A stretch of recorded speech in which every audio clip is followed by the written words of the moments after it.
Hi, it's JJ Flazanes from Invisible Fitness, and what's for dinner tonight? So every time I cook a meal that I want to share with you, I usually think of it as I'm eating it and when I'm done cooking it.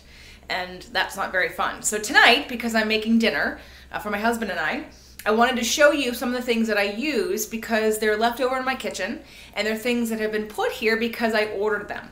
We get delivered vegetables and fruits from the farm every 2 weeks.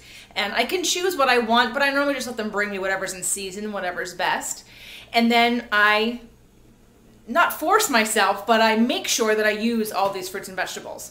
So when I looked at the calendar this week and I saw that I was having dinner out at a networking function tomorrow night, and then a family dinner on Wednesday night, and maybe another family dinner on Thursday night, and then we're gone for the weekend, there wasn't many days left to eat the vegetables that were left over. So I looked to see what we had, and I'm making a great meal, and it's very colorful. So let me show you. The first thing we had was some yams. These were 3 beautiful yams from the farm that sat in this bowl with these potatoes that we just got this week, and this butternut squash that we got probably 2 or 3 weeks ago, which I'm going to need to use this soon too. And I thought, you know what, these guys just got here, so they're good for another week. This is probably good for another week, so it's not going to get bad. But I need to use these yams because I don't want them to start to spoil, because they're beautiful yellowy orange color, and we're going to make some mashed yams tonight. So that's part of the starch that we're going to have. Now, prior to making that, I started to make brown rice. So here's my brown rice in the pot, steaming up the camera, and I'm gonna make the brown rice as if it's a dish on its own that we can eat throughout the week, because my husband takes his lunches sometimes and I eat lunch here. So rice is good. Sometimes I even have rice for breakfast. When we were in Hawaii, when we were getting married, one of my very favorite breakfasts, rather than, because as most of you know, I'm gluten-free, so I don't do really toast unless it's gluten-free toast, and not many people carry gluten-free toast. So in Hawaii, they had eggs over rice, which I thought was fabulous. Now it was white rice, but brown rice has some more fiber and protein in it, but eggs over rice is just as good as eggs and toast, except you can't hold it. But anyway, so I made some brown rice, and then this wonderful green vegetable that we get every 2 weeks in some form or another that we're gonna use tonight is La Ciento kale. Oh, so good. It's not a vegetable that you see often in the store because they have like regular kale. And again, I'm sure it's local. I'm sure it's grown mostly in California, depending on the weather. I know that people back east aren't going much underneath the snow. So I'm going to take that La Ciento kale and I'm going to chop it up and I'm going to put it in here and we're going to saute it. So I've got something that's orange, something that's green, and then for the protein tonight, I actually made lamb burgers. Went to Whole Foods and wanted to get beef that was grass-fed, and they were out, and they had lamb, and lamb is grass-fed, so ground lamb. What I did last night is I made feta lamb burgers. So I just put in a little bit of, I took the ground meat and I mixed in an egg and a little bit of rice flour, and then some spices and pepper and all kinds of fun stuff, and added in a little bit of feta, and then I pan cooked it last night, pan fried it last night so that we'd have it for today. So I will show you what happens with the finished product. Stay tuned.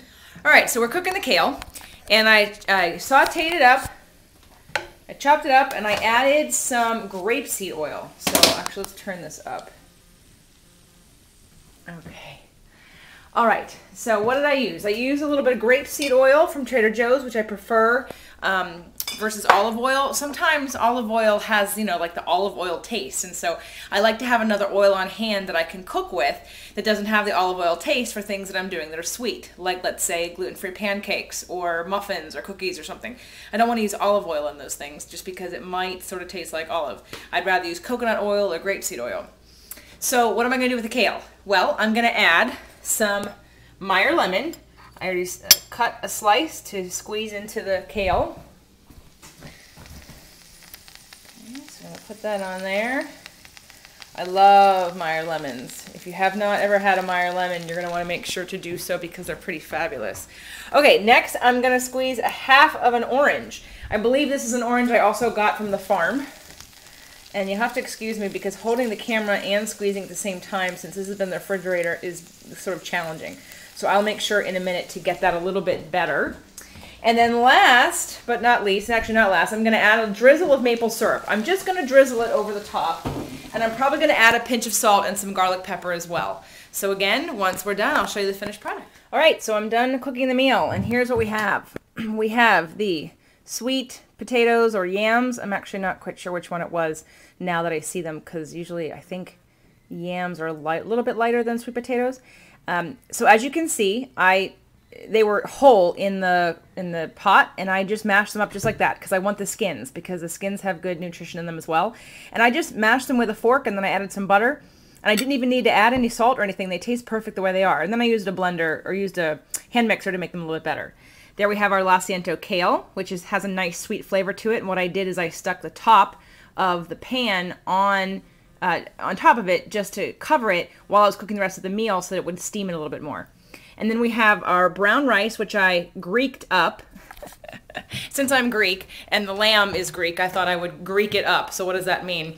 I added to the rice a little bit of butter and some spices. And in Greek chicken culture, there's an array of spices like garlic and pepper and paprika, garlic, paprika, lemon. I squeezed some lemon in there, oregano, salt, pepper. So I did all that to the brown rice just to give it a little kick since it's sitting underneath the lamb burger. And as you notice, the portions are very moderate.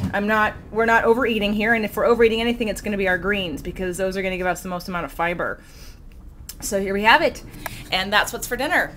I know that's somebody else's slogan, so I don't mean to be stealing that. I'm not copywriting that. I'm not calling it mine. I just wanted to share with you what you can do with a healthy meal that you have lying around the house, or go out and get at your farmer's market and make sure that you eat it because it's good for you and it tastes good. All right, have a great night. Bye.